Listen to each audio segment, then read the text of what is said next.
दिल्लीत झालेल्या महिला प्रशासकीय अधिकाऱ्यांच्या साहित्य संमेलनातून एक मोठा आणि वादग्रस्त मुद्दा समोर आलाय। सौदामिनी या स्मरणिकेत शरद पवार यांनी महिलांचे सक्षमीकरण हेच माझं स्वप्न या विषयावर एक लेख लिहिला।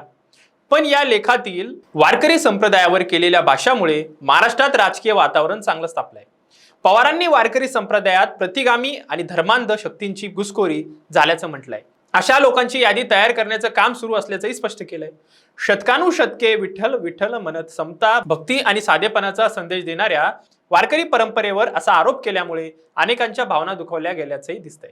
हा केवळ एक मतप्रदर्शन आहे की यामागे काही मोठा राजकीय हेतू दडलेला आहे, हा प्रश्न आता उभा राहतोय। हेच आज आपण बघणार आहोत आजच्या या व्हिडिओच्या माध्यमातून। नेमकं काय घडलंय आणि काय बोलले शरद पवार की ज्यामुळे राजकारण तापलंय। नमस्कार, मी आपला सर्वांचा मित्र अक्षय ताटे। आपण बघताय सत्य पे सत्ता, थोडक्यात पण महत्वाची। मुखी विठ्ठलाचं नाव आणि पंढरपूर भेटीची ओढ ही वारकऱ्याची खरी ओळख।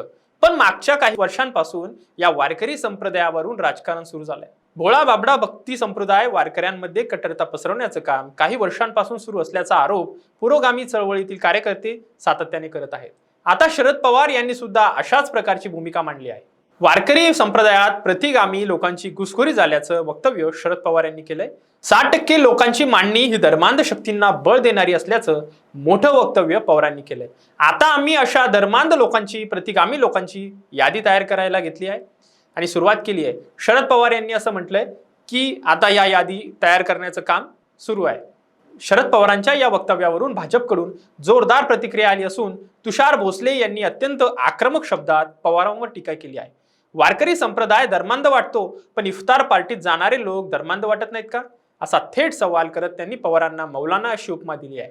रामकृष्ण हरी आणि ज्ञानोबा तुकोबाचा गजर करत सामाजिक समता जोपासणारा संप्रदाय तुम्हाला धर्मांध वाटतो, हे आश्चर्यकारक आहे, असं म्हणत त्यांनी पवारांवर वारकरी संप्रदायाला हिंदू धर्मापासून तोडण्याचा आरोप केलाय।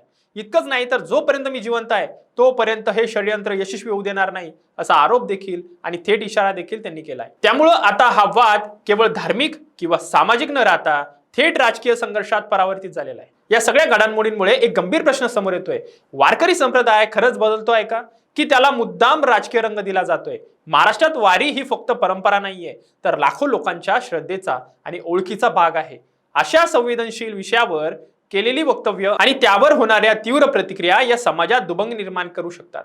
त्यामुळे हा वाद केवळ आरोप प्रत्यारोपांपुरता मर्यादित न राहता समाजातील ऐक्य आणि समतेवरही परिणाम करू शकतो। आता खरा प्रश्न असा आहे की या सगळ्यात सत्य काय आहे आणि राजकारण काय आहे हे ओळखणं जनतेसाठी अधिक महत्त्वाचं ठरणार आहे।